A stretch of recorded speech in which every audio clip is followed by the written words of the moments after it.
मी सर्व वंचित बहुजन आघाडीच्या कार्यकर्त्यांचं अभिनंदन करतो। पहिले काही दिवस मी प्रचारामध्ये नव्हतो, तरी प्रचार सांभाळला।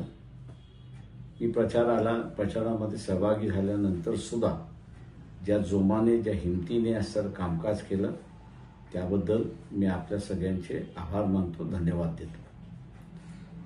आज प्रचार थांबला, पण उद्या आणि परवा हे दोन महत्त्वाचे दिवस आहेत।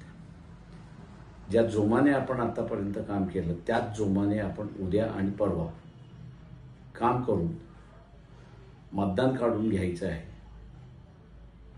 पहिल्यांदाच मला असं दिसतंय की आपण बऱ्याच मतदारसंघामध्ये विजयाच्या दिशेने वाटचाल करतो आहोत। तेव्हा कार्यकर्ते हा विजय खेचून आणतील ही मी अपेक्षा धरतो। जय भीम, नमस्कार।